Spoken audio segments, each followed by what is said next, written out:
धरण भरले पण पाऊस म्हणावा तितका चांगला झाला नाही, पेरण्या रखडलेल्या आहेत. काय शेतकऱ्यांचं प्रचूर नाही, हे तर गोष्ट खरी आहे की सोलापूर जिल्हा म्हणण्यापेक्षा मराठवाडा असेल, सोलापूर असेल, पुणे जिल्ह्यातला आमचा पूर्व भाग असेल, या अनेक भागामध्ये काय सांगलीतला काय कोपऱ्यातला भाग आहे, सोलापूर मध्ये पाऊस झालेला नाही. काही ठिकाणी पाऊस जादा झालेला आहे, काही ठिकाणी पाऊस कमी झालेला आहे.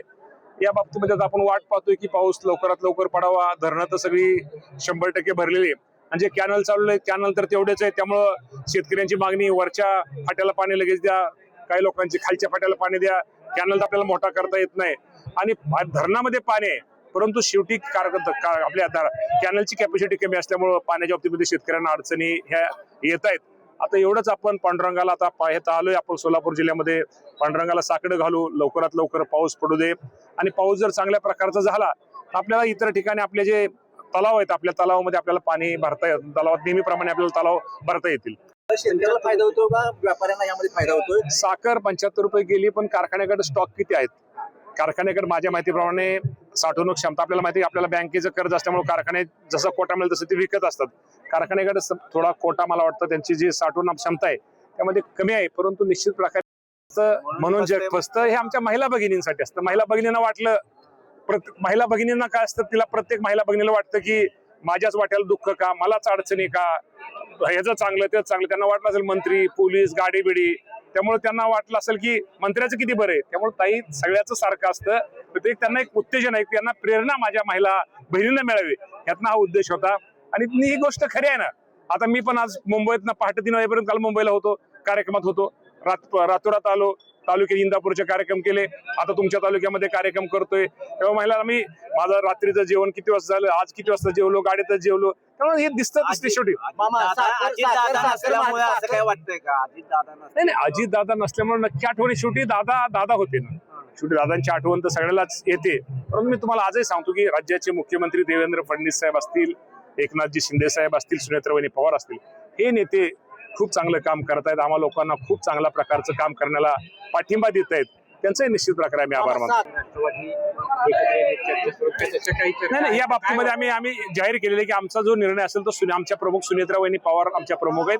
सुनेत्रावहिनी पवार ताई आमचा जो निर्णय घेतील तो आम्हा सर्वांना मान्य असेल. भाषण ऐकलं, अजितदादांची आठवण आली एकदम. सगळे जे काय बोलत होता, आयुष्यावर बोलत होता, गंमत करत होता. काय शेवटी आपल्या सगळ्यांना माहिती आहे की आमच्यासारखे कार्यकर्ते, खरं तर मी एक शेतकरी कुटुंबातला मुलगा आहे, पण दादांनी आम्हा सर्वांना घडवलं, वाढवलं, आम्हाला राजकीय ह्याच्यामध्ये प्रवासात घेऊन एक चांगल्या प्रकारची वाट दादांनी आम्हा सर्वांना करून दिली. तेव्हा ज्या नेत्याने आम्हाला मोठं केलं, ज्या नेत्याने आम्हाला सहकार्य केलं, कुठली राजकीय पार्श्वभूमी नसताना सुद्धा आमच्यासारख्या कार्यकर्त्याला आज कारखान्याच्या चेअरमन पासून ते आज राज्याचा कृषी मंत्री म्हणून मला संधी देण्याचं काम दादांनी केलं. तेव्हा दादांची आठवण येणं निश्चित प्रकारे साहजिक आहे आणि असा नेता खरंच या राज्याला परत होणार नाही. आकृती बंदावरनं बरीच चर्चा झाली, माघारी घ्यावा लागला.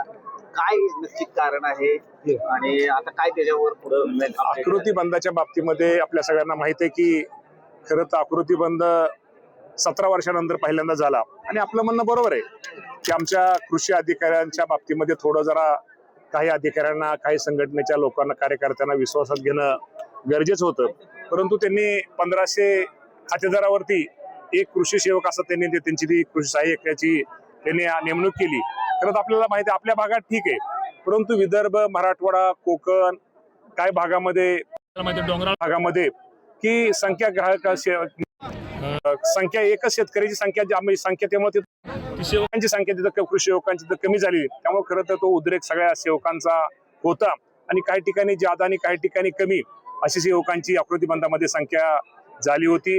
या बाबतीमध्ये आमच्या सगळ्या गोष्टी लक्षात आल्यानंतर या बाबतीमध्ये राज्याचे मुख्यमंत्री, दोन्ही उपमुख्यमंत्री या सर्वांनी सूचना आमच्या अधिकाऱ्यांनी दिल्या आणि त्या बाबतीमध्ये हा बॅलन्स करा आणि भौगोलिक क्षेत्राचा सगळ्याचा विचार करून तुम्ही ते सेवक आकृती बंद तयार करा अशा सूचना दिलेल्या आहेत. त्यामुळे निश्चित प्रकारे आता जो सेवकांचं होईल त्या बाबतीमध्ये सर्वांना विश्वासात घेऊन हा आकृती बंद तयार केला जात आहे आणि त्यामध्ये सर्वांचं समाधान होईल. परंतु ज्या कारखान्याकडे साखरेचा साठा जास्त आहे, वावडी महोत्सव आहे त्यासाठी आलाय खास, काय वाटतंय नक्की?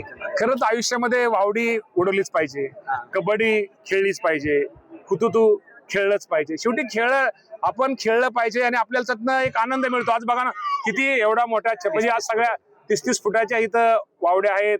म्हणजे प्रत्येक तिथं जिवलग ग्रुप असेल, विश्वकर्मा असेल, छत्रपती संभाजीराजे असतील, 65 ग्रुप असेल, मराठा हनुमान प्रतिष्ठान असेल, जानता राजा, धर्मरक्षक, 65 इकडे आमचे शक्तीपीठ महामार्गाचं असेल किंवा मी म्हणत नाही कुठलं. आणि आमच्या दादा नेत्या जे दादा आहेत दादांच्या नावाने सुद्धा आज वावडे होते. आणि हा महोत्सव आहे, ह्यातनं कुठं शेवटी आयुष्यामध्ये आपल्याला प्रत्येकाला ह्यातनं आनंद असतो, एक आनंद द्यायचा असतो आणि आनंद घ्यायचा असतो आणि एक समाधान मिळतं.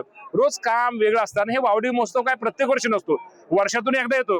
ह्यातनं कुठेतरी एक समाधान आणि प्रत्येक गोष्टीमध्ये आपण संधी शोधली पाहिजे. कदाचित या वावडी महोत्सवात येण्याची मी संधी शोधली आणि ती मला मिळाली. निनाद पाटलांचं खूप कौतुक केलं. काय निनाद करताय? पाटील नाही निनाद पाटलाला मी एवढं सांगितलं की शेवटी काम करणारे माणसं असतात. माणूस छोटा आहे, माणूस हे आहे, माणूस चांगला आहे. आणि शेवटी ह्या गोष्टी एखादं कसं आहे, गप्पा मारणं गोष्टी आहे पण एखादा कार्यक्रम करणं इतकं काय सोपं नसतं. आमचे डॉक्टर इनामदार सर आज इथं आलेत. म्हणजे इनामदार सर तर आपल्या सगळ्याला माहिती आहे की आपले देवदूत आहेत, आपल्या भागाच्या सगळ्यांची देवदूत आहेत डॉक्टर इनामदार सर. पण म्हणजे याचा अर्थ पाटील एवढा सोपा नाहीये. त्यामुळं आज खूप चांगल्या कार्यक्रमाला सगळेच इथं आलेले आहेत आणि आपणही सगळेजण उपस्थित राहिला. असंच आपणही आमच्या बरोबर आनंद घ्यावा हीच आम्हाला विनंती.